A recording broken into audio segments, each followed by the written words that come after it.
Kia ora, welcome into this Focus Live special. I'm Cherie Kinnear and we are live tonight from Auckland's Longroom bar to celebrate the reopening of hospitality as we moved in, of course, into the traffic light system last night. I've got some great company here with me tonight as well. We've got New Zealand Herald business editor Liam Dan, and I've got 99 Reasons founder and event director Frankie Mahoney. Thank you so much both for being here. Frankie, we'll start with you. How good is it to be in a bar? It's pretty fabulous to be somewhere where there is people other than my 15-year-old teenage son, to be honest.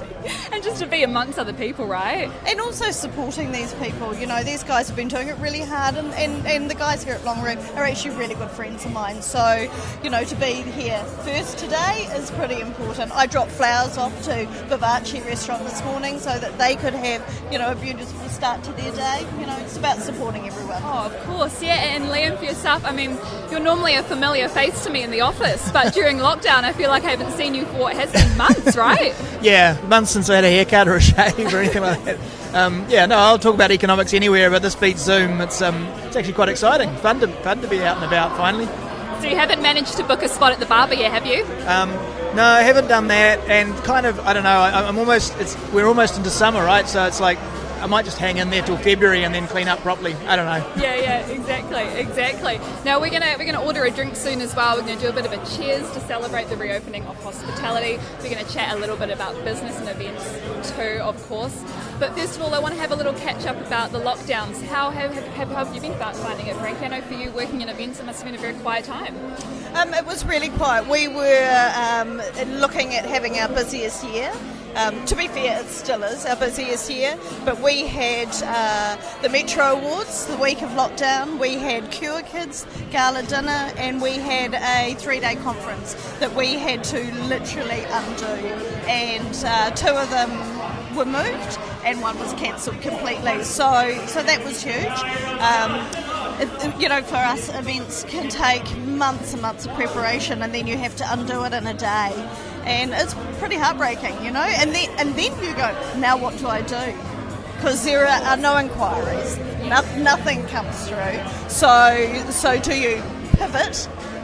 Which I did. I started making masks, and I've made 1,400 masks over lockdown. And some that are featured here at Longroom. Yeah, all the staff here are wearing them. Peroni kindly bought some for us, and you know, that's all I could do to keep myself busy. Now the inquiries are coming in. You know, we've got 8 events next week onwards for 2 weeks, and then nothing again, because then it's the summer holiday. So it's been a pretty tough time. Yeah, I mean, for you, Liam, you must have been very busy over the last few months, particularly from the reporting side, because all everyone's talking about right now is business and how we're going to recover from this.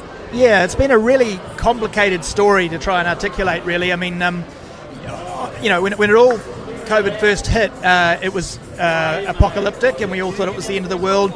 Then we kind of had this better than expected story, you know, with the big end of the economy doing better than expected. But then really through this last few months in Auckland, it's been about trying to articulate the disconnect between the macroeconomics of New Zealand. So, you know, export dollars have kept coming in. A lot of the top line economic statistics have looked good, but at the same time there's this incredible stress and very real pain going on, particularly in central Auckland, particularly in hospitality and in you know, services generally. Like, people have shifted their spending towards goods, you know. So if you're in business you know, with garden furniture or redecorating houses or whatever, you've probably done quite well. But if you're in the service sector, whether that's hospitality, hairdressing or anything like that, it has been devastating, and a lot of it has been trying to get that story out there, to get the politicians to understand. They've tended to sort of get there a little bit later, but you know, there's been some progress, and I think they get it. It's a very difficult balancing act. Yeah, I can imagine. As you said, you know, the sectors such as hairdressers and obviously, you know, even beauty technicians have only been able to get back to work today, and the gyms as well, and the bars and restaurants too. So it's been a really tough time for so many people, for sure. And I want to definitely get into that more deeply soon, but I'm going to grab a couple menus behind us, because I think it is about time for a drink shortly. I mean, we've been waiting long enough, right? I'll pass a couple to you over here. Now, I believe they've got some new cocktails on their menu. We are down here at Longroom if you are just joining us. We're here to celebrate, obviously, the reopening of hospitality. And here's our lovely waitress here now. What's the top pick? Pineapple daiquiri, thank you.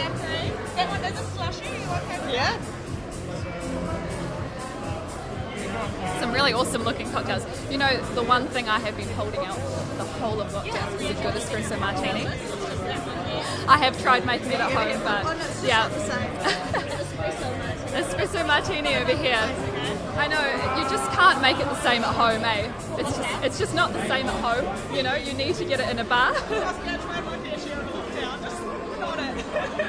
I know I made one for a friend and she politely said it was lovely and then refused to drink it. That's when you know, you're like, oh, yes, it's great, thank you. It looked great. It just didn't taste great. Yeah. Do you mind if we steal you over here for just a couple seconds? I mean, come join in, get nice and cozy. How good is it to be back? I mean, this is your first time really working back in months, right? Yeah, 100%. I absolutely love it.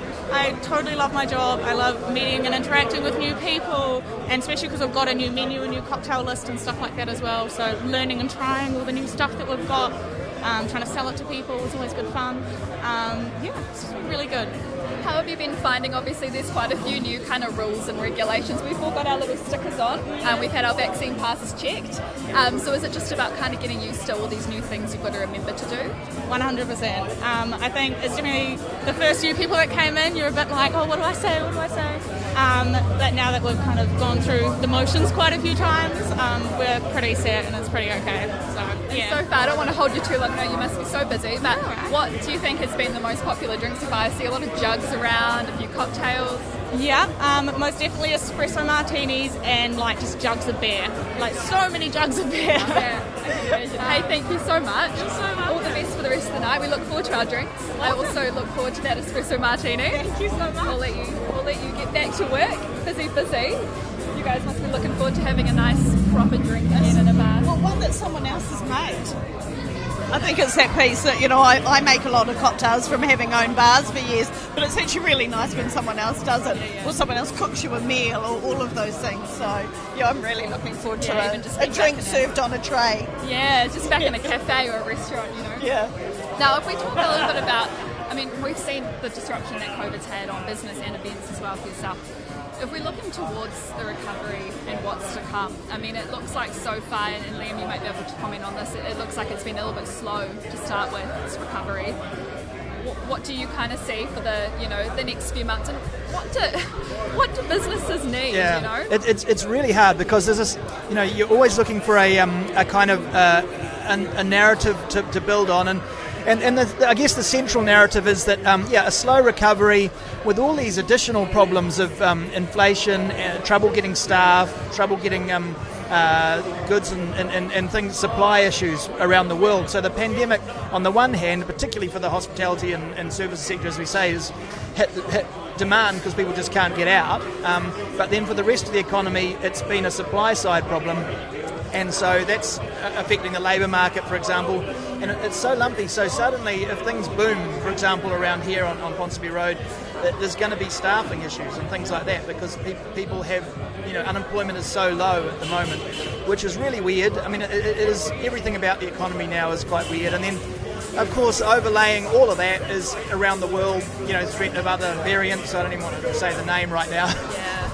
I'm reasonably optimistic on that one, but I think we're all, hoping and so it's just makes it very difficult to plan ahead for anybody. And if you're in business, planning is just so crucial. And I think we've all had to learn to adapt to less certainty and to sort of keeping a range of options open. And I think New Zealand business has done an amazing job of adapting.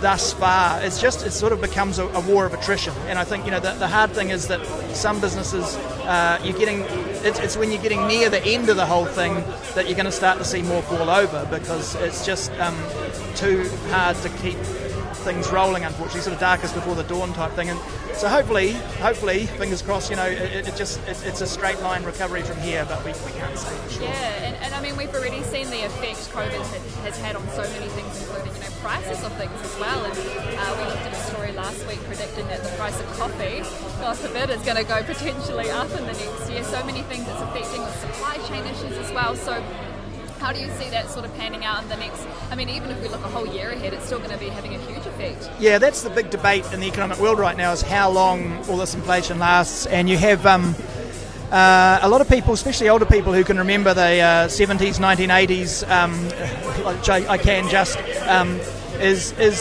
thinking about inflation bedding in and becoming really quite problematic. Then again, there's another school of thought that says, look, when the ships are moving again around the world, when the supply things start, the production is back underway, when we get rid of some of these pandemic issues, we might see it all start to ease. And there's two schools of thought, and again, it's not 100% certain, but that rising cost of everything is one of the reasons that you see the Reserve Bank putting interest rates up to try and hit that on the head, which again causes problems for some other businesses that have debt. So it's not easy. Yeah, for sure. And Frankie, for yourself, have you noticed this at all for you in the event space when it comes to even being able, the whole supply chain issue that we hear a lot? Have you it's a bit noisy, isn't it? Have you noticed much of the effect when it comes to these rising costs for you in the event space so far? Have you started to feel a little bit of that? No. For us, when we're budgeting and quoting, no, there doesn't seem to be a lack of anything for us, because if we're hiring furniture or we're hiring AV gear, these companies already have that, so there doesn't seem to be a rise. They haven't put that over to us yet, so we're hopeful that they don't, because we want to be able to get the work and not have the customers go, why the price has gone up. So we're okay at the moment in the event sector. I'm sure in other sectors they're seeing it, food and all the like, but yeah, we're okay. But I mean, the event sector's arguably been hit the hardest, hasn't it? Because when it comes to even the new framework that we're in, I mean, you're not able to fully operate until orange, like even green, When this all happened in March 2020, we were the first to go. So we were the first to go where the Prime Minister said we're going to go down to, 25 people. How do you feel about that? Well, what do you mean, how do we feel about that? Literally, our work, and I had a whiteboard, and we had the whole year's calendar on it. And I got out the whiteboard marker, and I just took everything off the board, and that broke my heart. That's my business now. I'm lucky because my business, I work from home, so that's my office. My team come in and they're contractors, so I was able to be quite fluid, and that awful word, pivot and adapt and all those things, but you kind of did, and you kept your chin up, and then finally they all started to come back on, and our clients really support us, and they have been amazing, and even if it's the silliest little event, they'll say, you do it, because we want you to have the work. And then it went again. I've got one client, the one conference, I'm on version 4, because I was taking them to Melbourne, and then I pulled it back, or we moved it to September. And then we went, oh God, so we moved it back to New Zealand, and then we were supposed to do it in the first week of lockdown. So 4 times we've moved this one conference. We're now doing it on St. Patrick's Day next year. Wow. And it's like Mark 5, Zephyr Mark 5. So it's just, you've got to keep laughing and keep smiling. But the one thing that I found is, and I don't know if you're the same, we've done no Zooms. There's no drinking Zooms. There's no walking with your neighbours and having a drink. Everyone's mentally been really affected by this one. This one has really kicked everyone in the guts. The first one, it was a bit novel, I suppose, and we didn't know if the world was going to end, or everyone got a bit obsessive about cleaning. This time you're just like, really? This is hard to come back from, but you still keep smiling, Yeah. And that's it, and that's all I can do, and Yeah, we do. We try to look on the bright side, but you're right. It has been really hard, and I've seen so many of our reporters as well reporting on, Auckland's become an angry city, and today's been a great vibe. I'll say I've definitely felt a little bit of a shift, but the last few months has been really hard. And Liam, you've probably spoken to many business people over the last couple months, and can you kind of talk me through the vibe and probably the frustration you would have felt from people?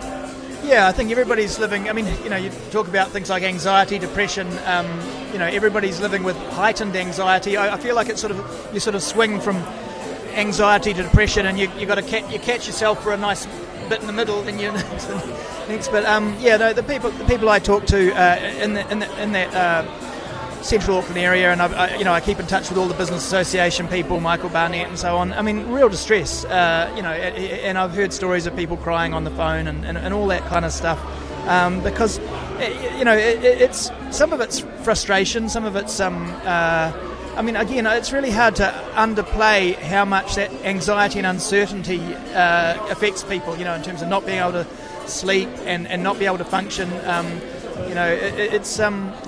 It's really quite traumatic, and I've tried as much as possible to emphasise that the numbers that we talk about in the macro economy don't capture that, because the ag sector and the manufacturing and construction to some extent, or in the last part of the lockdown, has been able to keep going, and that's kind of booming. But so it's almost worse if you're in one of those businesses that's really badly affected. You're watching other parts of the economy do well, and sometimes seeing these headlines saying everything's fine. I know that's been really quite frustrating. Yeah, and I know particularly in the last month there was a huge outcry from restaurant and bar owners that were saying, hey, why can't we do al fresco dining? Why can't we be outside and distance? No different than being in the park. And everything is on deaf ears. When they do, and this is where I might get a little bit angry, because yesterday or the day before they went, we're doing these vouchers, and 100,000 vouchers are going out. But do you know who they're going to? The Auckland City Council, because you can go to the swimming pool and the zoo, but you can't go to a restaurant and spend the money in there. Overseas, that's what that money was for. You weren't allowed to go and buy smokes or gamble. You were to put it back into the economy. That is not putting it in the council's pocket, and I just think that is disgusting. And these restaurateurs who will get 3 weeks of trade right now in these bars, and then that's it.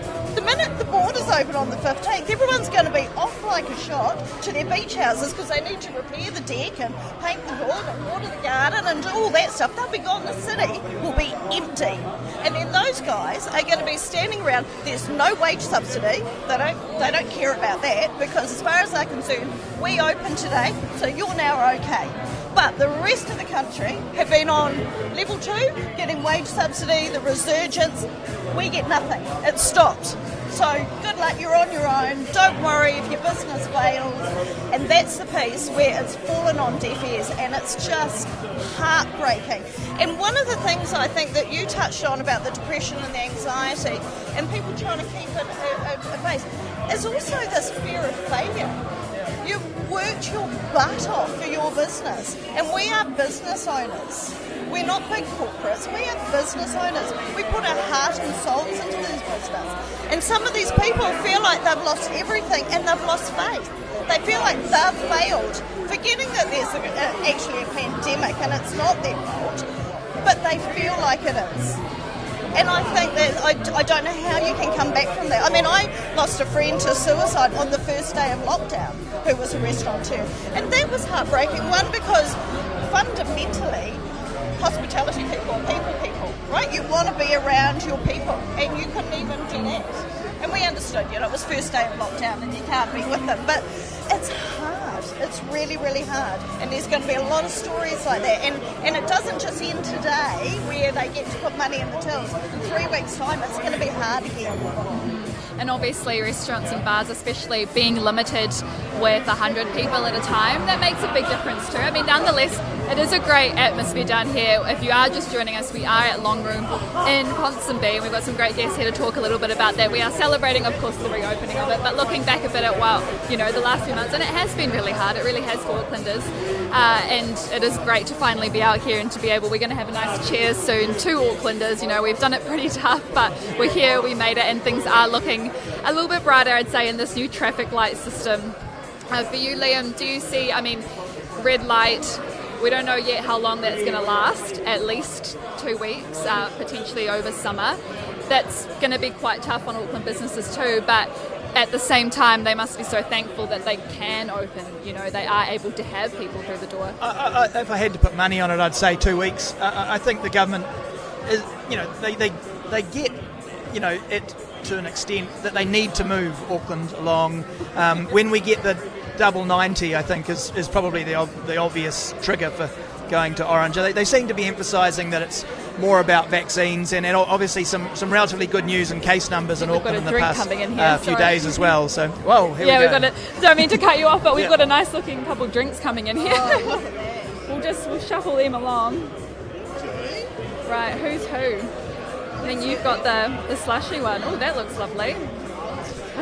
We'll take a quick cheers while we're here, and we'll say a quick cheers. Finally, we are here. We're able to get together and have a drink. So cheers to that, and cheers to all the sacrifices that everyone's had to make over the last few months to be here today. That's going to go down a treat. What's the verdict? Is it good? It's amazing. It's cold. Very nice. Longroom do have a whole new menu of cocktails down here, so if you are desperate for a non-homemade cocktail, make sure you do. Yeah, make sure you do get down here. It doesn't quite beat the home shaker you've got. Sorry, Liam, I cut you off there. I got distracted by the alcohol. It's okay. I mean, I'm just trying to look forward reasonably optimistically. Yeah. You know, when you look at the case numbers, yes, there's a risk of a little bit of a bump. But I think the vaccines are the trigger for the movements. And I'm pretty hopeful that we'll see the double 90 within 2 weeks and get to that orange, which will just make life a lot easier for business owners. I mean, one of the things is big businesses with HR departments are able to handle a lot more of this logistics a lot more easily than, you know, small operators, because all that work and logistical hassle falls to them. So yeah, I think I'd be surprised if it didn't happen. I mean, things can obviously turn for the worse, but on the current path, yeah, touch wood. Yeah. Now, if you're a young person or you know a young person, you will have heard that R&V's been postponed until Easter, and I know for a lot of young people that's a huge disappointment. It's the event of the year for most people. I was out in town last night at midnight to catch the opening, and I spoke to a few people at HQ, and they were saying, oh, R&V's cancelled, so town's the next best thing, so here we are, and this is how we're spending New Year's. But Frankie, I know you know quite a few people personally that work in and around R&V. Yeah, so that's been quite that was a big decision to make this week for them. Yeah, for all the sound operators and the guys who build the stages and all the AV guys, you know, they were booked for R&V, and you know, everyone had to be, you know, vaxxed to the max and be ready to go, and there is no work for them. There are no big concerts. There are, you know, so yes, the event sector, we sit around with our fingers up our bums really, but they are even worse off than us, you know, and I really feel for that sector as well. And when that happens, that's a real big kick in the guts for them, because they were looking forward to that. That was, you know, my brother actually is a lighting guy, and his calendar was filling, and he's saying, out comes whiteboard, you know, and it just gets taken right off again. So I think there's got to be an element of, you know, we can be accountable for our own actions. We can get vaccinated, we can distance ourselves, we can monitor where we go. There has to be an element of being an adult about it.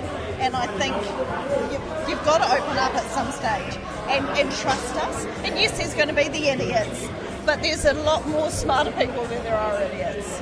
Yeah, I mean, great that they have been able to push it and not cancel it outright, but of course we heard not long ago the government, you can probably fill me in a bit more on this, Liam, but the government obviously announced there was a reimbursement payment, or, you know, they were sort of ensuring the festivals that if they had to cancel there would be a payment, or they would cover some of those costs.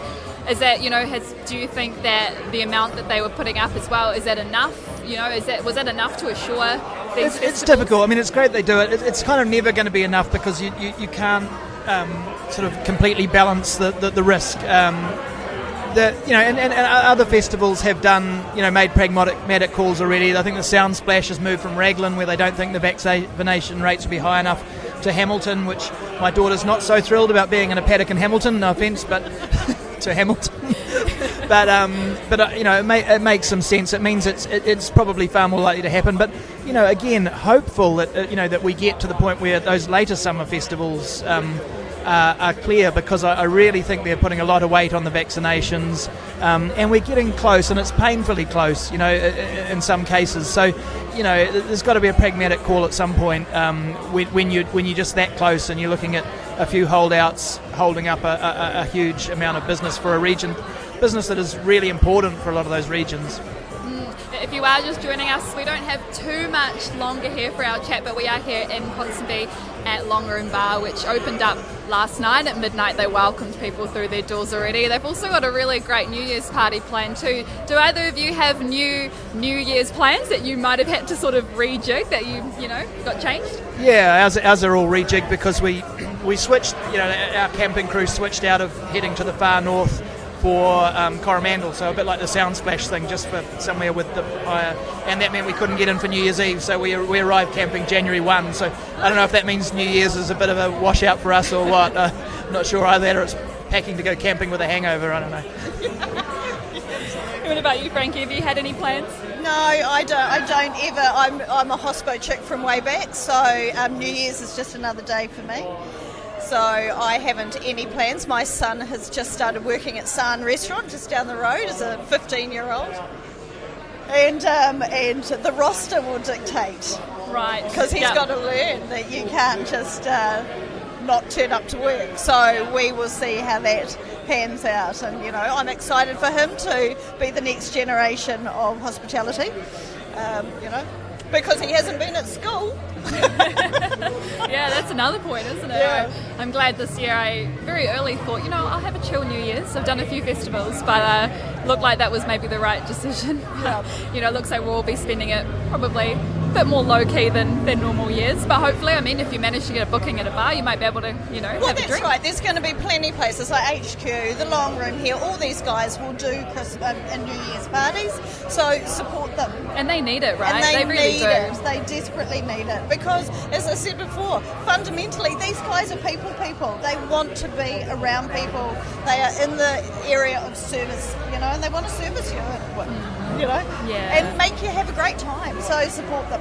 Yeah, for sure. I want to touch sort of finally a little bit on, the future with, how do we help get particularly small businesses and business owners, they've done it probably the toughest as well. And I know the government and Grant Robertson, he announced a few more things earlier in the week, about sort of the transition payment going into this new framework. But from your perspective, Liam, was that, was it what you expected? Did you expect more from the government, less? Or how do you see that sort of panning out? Well, again, it's difficult because on a macroeconomic level, they are at a point where putting cash into the economy is just creating inflation and going into the housing market and creating problems there. So it has to be really targeted, right? And so, yes, and that gets really complicated. So they can do a certain amount. What I hope is that those people in the economy who are doing all right, and that's a lot of people whose savings at the bank accounts, the money's piled up because they're at home. If you're working through and business is going well, then you've probably got a little bit more money, and hopefully that means that we see consumer confidence stay strong and that people get out and spend and enjoy Auckland and the bars and the hospitality and the eating because it's in terms of doing the right thing for your country, it's a pretty fun thing to do, and it will make a difference. If people lean into it a bit, and a lot of that will be to do with how much confidence there is about the year ahead, the next 2 years ahead, and that's where the government's job is to make sure that people see a pathway longer term, so that if you've done okay over the past year, your house prices through the roof or whatever, you probably are okay to get out and enjoy life and just go and do it. And I know for you, Frankie, being very personally affected by it with your own business, 99 Reasons, and how have you felt the support has been from the government yourself personally for the last few months? Look, it was fine, and what more could they have done? They give money to the big festivals. They don't look after the smaller events. We don't even get a look in. I don't think anything. They don't target businesses as such. They put everyone into one box, and that's where we then fall over, because we're just left now. We're left to fend for ourselves, and I'm really proud that I haven't had to borrow money or do anything the whole time, but that doesn't mean that won't happen, because very shortly we'll run out of work, because we only get like 2 weeks, right? So all I ask is that people, if you're going to have a dinner party at home, use a caterer. You know, just there's so many different aspects. You know, ring us, we'll help book it, we'll do things we wouldn't normally do. So look, we just hope that next year's better. That's all I can say. Well, there's some great things that you've said, and you know, I know we've got a lot of people watching here now that might want to know, you know, what can they do to help support. So as you said, you know, look out for those local businesses, get a caterer. It's been said, I don't know how many times, it's shop local. Yeah. It's support them. If you're wanting to do something, don't go to the big guys, go to the small people and caterers and your local restaurants. You know, it's just everybody, you know, even our small cafe at the bottom of the street, you know, they do beautiful big platters for your family, you know, it's just, you know, let other people do the work, you know, and serve you. If you're nervous about going out to a premise, then do it at home. And then the catering companies can come in and, you know, look, we're getting fully booked in the second to last, the 17th, we've got 4 events on. I'm running out of people. It's great. It's great. It's not a bad place to be. Yeah, and it's so great to be back. And we don't have that much time left. But just quickly, any of you have plans for the weekend to see some friends, go out for dinner? You're looking forward to being able to do a bit more of that? Yes, and yes, and yes. Off to another bar later on. Some friends are DJing at Cupid Bar in Point Chev, where they'll be trying to manage seated service and all those things in a very small bar, so no idea whether it's going to be super packed and I'll be queuing outside or whether it'll be easy to get in, but you know, take a chance. From what I saw last night in town, it looks great. I mean, I was sceptical myself about, you know, not being able to go to the dance floor or having to stay seated and all, but everyone was having a great time and you dance around your table, and I just think, you know, we've not had it for so long now that we appreciate that. You know, we appreciate just being able to see our friends have a drink, have a laugh, sit back and have a cocktail. So, and I mean, you just look around us tonight, packed here at Longroom, and it is, if you look outside, you know, everywhere's packed, everyone's getting out, so it's so great to finally be back, right? And no one's going to tell us off, you know. We're allowed now. Yeah, you're allowed. Yeah. Anna, thank you so much both for joining me. It's been an absolute pleasure to hear from you both. Shall we do one more quick cheers to celebrate, you know? It's been so good to enjoy the atmosphere here at Longroom. Cheers. Awesome. Cheers. It's going down an absolute treat. So thank you so much for your time. Thank you to Longroom as well for having us here today. It's been really great, and for hosting us. They've got a whole new cocktail menu. You can book your Christmas party. They've got a great New Year's thing planned. So if you want to catch up with a friend, make sure you head down here. It's a great vibe. Go have a drink and enjoy it. Thanks so much for tuning in. I'm Sherry Kinnairn. It's a wrap for us here at Focus Live.